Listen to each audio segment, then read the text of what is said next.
سے کہ فرمایا آپ علیہ السلام نے کہ ابو ذر تیرا کیا حال ہوگا جب تو بھوسا لوگوں میں رہ جائے گا، اور آپ نے یوں انگلیاں ڈالی.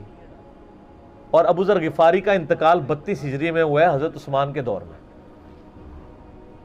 یہ بات عبداللہ بن عمر بن عاص کے بارے میں نہیں کہی تھی؟ وہ بھی ہے، وہ تو صحیح بخاری میں ہے. عبداللہ بن عمر بن عاص کو نبی علیہ السلام نے فرمایا تھا کہ تو بھوسا لوگوں میں رہ جائے گا. سیم الفاظ حضرت ابو ذر غفاری کے بارے میں حاکم میں ہے. آپ مسند الحاکم کا چیپٹر کھول لیں.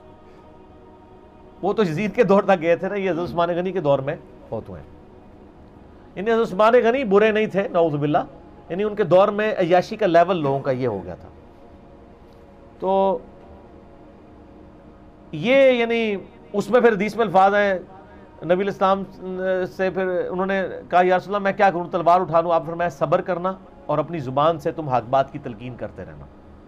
ٹھیک ہے، پھر آپ کو حاکم میں ملے گا. نبی علیہ السلام فرمایا کہ عنقریب تمہیں مدینے سے نکال دیا جائے گا، شام چلے جاؤ گے وہاں سے بھی نکال دیا جائے گا. اور سر ایک بڑی دردناک حدیث ہے ابو ذر غفاری کے بارے میں، وہ حاکم میں ہی ہے، المستدرک الحاکم میں.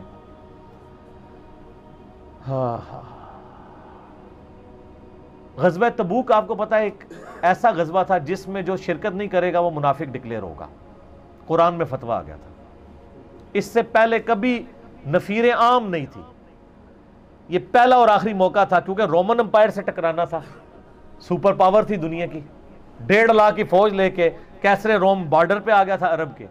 تو نبی علیہ السلام نے اناؤنسمنٹ کی کہ بھئی اب سب نے جانا ہے، جو نہیں جائے گا منافق شمار ہوگا، الا یہ کہ کسی کے پاس ریسورسز نہ ہو، یا کوئی مریض ہو، یا کوئی عورت ہو، یا کوئی معذور ہو. منافقین آگے بہانے کر رہے تھے.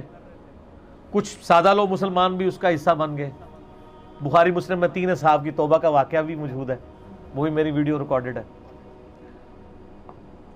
تو کعب بن مالک کی رضی اللہ تعالیٰ عنہ علیہ السلام. تو کچھ لوگ جو ہے وہ یعنی اپنے ان معاملات کی وجہ سے کچھ پیچھے بھی رہ گئے. تو المستدرک الحاکم میں آتا ہے کہ صحابہ کرام کہتے ہیں کہ ہم نبی علیہ السلام کے ساتھ سفر پہ نکلے نا جب، تو نبی علیہ السلام کو آ کے کوئی بتاتا تھا، کہتا تھا یا رسول اللہ وہ جو فلاں بندہ تھا نا وہ بھی کوئی نہیں آیا، پیچھے رہ گیا. تو آپ علیہ السلام پرواہ نہیں کرتے تھے. پھر بتایا گیا یا رسول اللہ وہ بھی کوئی نہیں، یعنی جڑے نعرے مارتے سن اچے اچے جدو ایتھے کسی کو دسایا جائے گا سر وہ تہاڈا پکا جڑا یار ہے بیلی وہ بھی کوئی نہیں. تو حضور علیہ السلام کو لوگ نا فیڈ بیک دیتے یا رسول اللہ وہ بھی غائب ہے، وہ بھی نہیں آیا. اب 30,000 کے لشکر میں آپ نے کوئی ریکارڈ تو نہیں رکھا تھا، رجسٹر تھا، لیکن کدھر 30,000 بندوں میں کدھر کوئی رکھ سکتا ہے صاحب اس طرح؟ یا رسول اللہ وہ بھی رہ گیا، وہ بھی. تو حضور علیہ السلام کہتے تھے ٹھیک. آپ فرماتے تھے اللہ چاہے گا تو آ جائے گا، نہیں آئے گا تو نہیں آئے. تو کسی نے کہا کہ وہ ابو ذر غفاری بھی پیچھے رہ گیا. آیا اور ابو ذر کو اس کے اونٹ نے روک لیا. اونٹ ہی نہیں اٹھ رہا تھا نا سر، وہ آپ کو گاڑی تو نہیں ہے نا جو سٹارٹ کر لیں گے آپ. اونٹ چلنے سے انکار کر دے کوئی کر سکتا ہے؟ اور سر سفر کتنا ہے؟ 700 کلومیٹر. 700 کلومیٹر کا ریگستانی سفر آج کے دور میں بھی کرنا مشکل ہے. سائیکل پہ نہیں آپ کر سکتے، پیدل تو آپ سوچ بھی نہیں سکتے. اونٹ کے بغیر کیسے ہو سکتا ہے؟ جس میں آپ کو اونٹ اس لیے بھی ضروری ہے کہ اس کے اوپر آپ نے سامان لادنا ہے. پانی نہیں راستے میں پینا. ریگستان میں تو کئی کلومیٹرز تک کچھ بھی نہیں ہوتا، بھوکے پیاسے مریں گے. پھر آپ قافلے سے بھی جدا ہیں. تو ابو ذر غفاری کوشش کرتے رہے کس طریقے اونٹ، اسی دوران قافلہ نکل گیا آگے تو وہ اونٹ اٹھا ہی نہیں ہے. تو حضرت ابو ذر غفاری نے اپنا سامان اپنی پیٹھ پہ لاد لیا، پیدل چل پڑے ریگستانی سفر میں.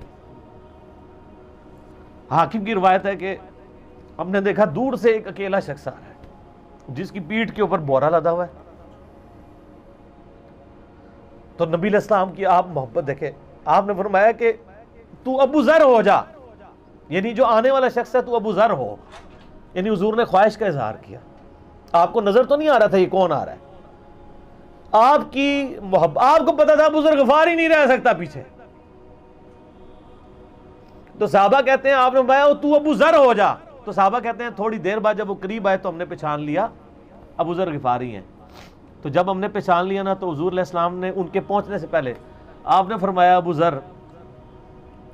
ذر کو دیکھو اکیلا آ رہا ہے. اکیلے ہی دنیا سے جائے گا اور قیامت دن بھی اکیلا اٹھایا جائے گا. دنیا سے کیا کہہ رہے گے. صحیح بخاری میں آتا ہے کہ حضرت عثمان غنی رضی اللہ عنہ کے دور میں چکے یہ اس حدیث کا بھی کچھ حصہ باقی ہے، میں بعد میں بیان کروں گا، پہلے میں اس کو کنکلوڈ کر لوں کہ صحیح بخاری میں آتا ہے کہ حضرت ابو ذر غفاری شام چلے گئے تھے. وہاں پہ چونکہ گورنر تھے حضرت معاویہ رضی اللہ تعالیٰ عنہ. وہ قرآن کی وہ جو سورہ توبہ کی آیات ہے نا کہ جو لوگ سونا اور چاندی جوڑ کے رکھتے ہیں یہ گرم کر کے ان کی پیٹھوں پہ ان کے ماتھے کے اوپر لگایا جائے گا قیامت والے دن. تو وہ یہ آیت پڑھا کرتے تھے اور حضرت معاویہ سے ان کا جھگڑا رہتا تھا کہ تم لوگ جو یہ مال جوڑ رہے ہو نا اور یہ اتنے خزانے تم لوگوں نے بنا لیے ہیں یہ نبی علیہ السلام کی تعلیمات کے خلاف ہے. تو حضرت معاویہ کہتے تھے یہ تو اہل کتاب کے بارے میں آیات نازل ہوئی ہیں. تو وہ کہتے تھے نہیں یہ سب کے بارے میں ہے. اب شرعی حکم یہ ہے کہ مال آپ جوڑ سکتے ہیں اگر آپ زکوٰۃ دے رہے ہیں، لیکن یہ پسندیدہ نہیں ہے. طریقہ نبوت یہ نہیں ہے. نبی علیہ السلام نہیں جوڑ سکتے تھے، پوری زندگی زکوٰۃ دینے کی نوبت نہیں آئی ہے، حالانکہ خمس ملتا تھا، خیرات کرتے تھے. ابو ذر غفاری کا جھگڑا یہ تھا کہ تم تو نبی کے اصحاب ہو، تم لوگوں کو یہ زیب ہی نہیں دیتا کہ تم لوگ اس طرح کے محلات میں رہو اور اس طرح مال جوڑو. تو اب چونکہ سینئر صحابی تھے ان کو ہاتھ ڈالنا بھی آسان نہیں تھا. پھر نبی علیہ السلام نے فرمایا ہو کہ اس سے زیادہ سچا انسان ہی کوئی نہیں. تو حضرت معاویہ نے خط لکھا حضرت عثمان کو کہ جی اس بندے سے میری جان چھڑائیں نا، اس کو آپ واپس بلائیں. تو حضرت معاویہ نے جب خط لکھا تو حضرت عثمان نے ان کو کہا تم مدینہ شریف واپس آ جاؤ. مدینہ شریف جب یہ واپس آئے تو صحیح بخاری میں آتا ہے کہ لوگوں کا جھمگٹا لگ گیا ابو ذر غفاری کے گرد. لوگوں کو پتا تھا یہ تو بڑا یعنی زہد والا بندہ ہے. تو ابو ذر غفاری وہی حدیثیں سنایا کرتے تھے کہ حضور نے فرمایا یہ احد پہاڑ سونے کے برابر ہو تو میں خیرات کر دوں گا. جبکہ باقی صاحب کہتے تھے کہ مال جوڑنا جائز ہے اگر زکوٰۃ کوئی دیتا رہے. وہ یہ کہتے تھے کہ یار یہ تم لوگوں کو تو زیب نہیں نہ دیتا، یار تم لوگ تو یہ باتیں نہ کرو، تم لوگ نبی کی صحبت یافتہ ہو، تم لوگوں کو تو زہد ہونی چاہیے تم لوگوں کی زندگی میں. اب لوگوں کا ہجوم ان کے گرد لگ گیا اور پھر حضرت عثمان نے ان کو خلیفہ وقت تھے بلایا اور کہا کہ یار تو خود ہی مدینہ شریف چھوڑ کے یہاں سے چلا جا، تیری وجہ سے فتنہ کھڑا ہوا ہے. تو حضرت عثمان نے کہا میں نے تو نبی علیہ السلام سے سنا تھا کہ حکمرانوں کی اطاعت کرنا، صبر کر لینا. تو ایک زبدہ نامی کا ایک گاؤں تھا مدینہ شریف کے پاس، شہر سے ہٹ کے. تو وہ پھر وہاں پہ ہجرت کر گئے. آپ دیکھیں ریونج کیسا تھا، لوگ کتنے ڈرے ہوئے تھے کہ ابو ذر اپنی بوڑھا شخص 80-90 سال کا بابا اپنی ایک بڑھیا بیوی کو لے کے اس عمر میں شہر بدر ہو رہا ہے اکیلا. آج نہیں آپ سوچ سکتے کسی جگہ آپ اکیلے جا کے پڑاؤ کریں کسی بیابان کے اندر، ریگستان کے اندر. اس زمانے میں آپ سوچ رہے، آج کل بھی آپ مدینہ شریف کے گرد چلے جائیں تو آپ وہاں نہیں ایک رات بھی نہیں گزار سکتے. تو کوئی شخص حضرت ابو ذر غفاری کو سی آف کرنے نہیں آیا سوائے حضرت علی کے، اور وہ بھی مدینے کی باؤنڈری تک آئے.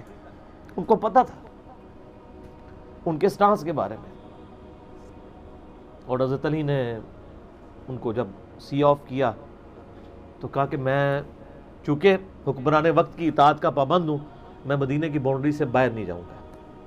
اگر مجھے کوئی اس طرح کا یعنی حکم کی اجازت مل جاتی تو میں تیرے ساتھ جاتا.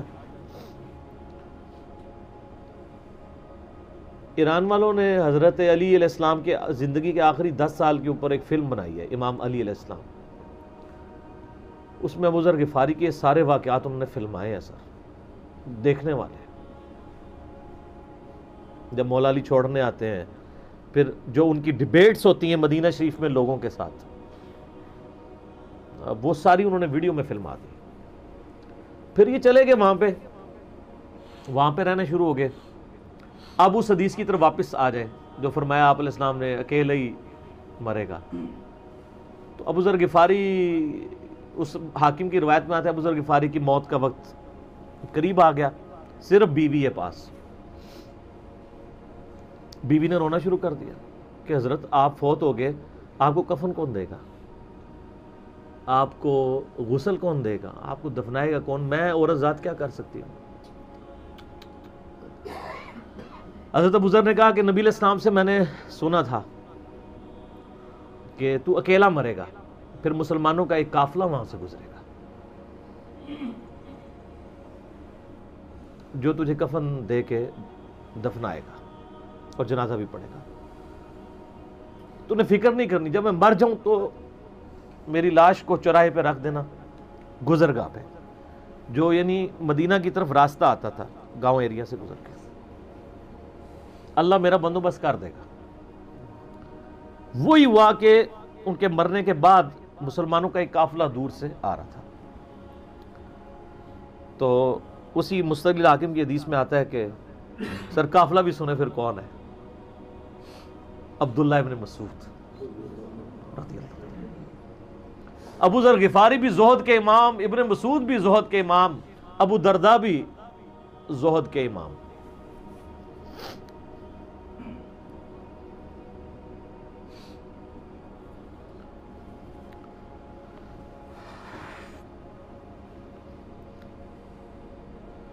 ابن مسعود رضی اللہ تعالیٰ عنہ جب وہاں پہ رکے، ان کو تو نہیں پتا تھا یہ کون ہے. تو انہوں نے کہا بی بی کیا وہ، ان کا میرا خامند مر گیا ہے. ان کا یہ کون ہے؟ تو انہوں نے کہا ابو ذر غفاری. عبداللہ ابن مسعود کی چیخ نکل گئی، چیخ ماری انہوں نے. ان کا واہ، اللہ کے نبی نے فرمایا تھا کہ ابو ذر اکیلا آ رہا ہے تبوک کے موقع پہ، دنیا سے بھی اکیلا جائے گا اور قیامت الدن بھی اکیلا اٹھایا جائے گا. یعنی اب اسی سرزمین سے ہی اس نے اٹھنا ہے نا، ہر بندے نے اپنی قبر سے اٹھنا ہے. یعنی وہ مسلمانوں کے قبرستان میں بھی دفن نہیں. ایک یہ جو مزار کی رٹ لگائے پھرتے ہیں، میں ان سے پوچھتا ہوں تمہارے بابوں کی کیا اوقات ہے؟ ابو ذر غفاری کا مزار دکھاؤ کدھر ہے. جو اس روئے ارض پہ نیلی چھتری کے نیچے سچا ترین انسان جس کو اللہ کے نبی کہہ رہے ہیں، اس کا کوئی مزار نہیں ہے. غریب المتنی میں مرا ہے، اس کی قبر بھی ایسی جگہ ہے جہاں مسلمانوں کے پاس قبریں بھی کوئی نہیں ہے. ایک ریگستان میں اکیلی قبر ہے، اس قبر کا بھی کسی کو نہیں پتا، اس پہ کوئی مزار بھی نہیں ہے، اور قیامت الدین بھی اکیلا اٹھایا جائے گا. یعنی قیامت تک وہاں پہ کوئی قبرستان بھی نہیں بنے گا. ظاہر نبی علیہ السلام کی یہ بھی خبر ہے. تو کیا وہ ناکام ہو گیا اگر مزارات ہی دلیل ہے کامیابی کی؟ تو عبداللہ ابن مسعود رضی اللہ تعالیٰ نے ان کو غسل دیا، کفن دیا اور دفنا دیا. یہ پوری ڈیٹیلز آپ کو المستدل حاکم میں مل جائیں گی. تو ابو ذر غفاری ان چند شخصیات میں سے ہیں جن میں پوری امت کا اتفاق ہے ان کی نیکوکاری کے اوپر. شیعہ بھی ان کو بہت رسپیکٹ دیتے ہیں، اہل سنت بھی دیتے ہیں، صوفیاء کے ہاں بھی ان کو امام مانا جاتا ہے زہد کی وجہ سے. آپ تصوف کی جتنی کتابیں پڑھیں، چاہے امام غزالی کی ہوں، رسالہ کو شیریہ پڑھیں اور لوگوں کو بھی پڑھنا شروع کریں، تو ابو ذر غفاری آپ کو زہد کے امام کے طور پہ ملیں گے کہ ان کی زندگی میں یعنی یہ زہد تھا کہ انہوں نے کس طرح کی زندگی گزاری ہے. سر لوگ مجمع میں مرتے ہیں، ان کو یاد کوئی نہیں کرتا، اور ابو ذر غفاری کو آج بھی دنیا یاد کر رہی ہے، ہم بھی یاد کر رہے ہیں رضی اللہ تعالیٰ عنہ علیہ السلام. اللہ تعالیٰ قیامت والے دن ہمیں ایسے نیکوکار لوگوں کا ساتھ نصیب فرمائے. آمین.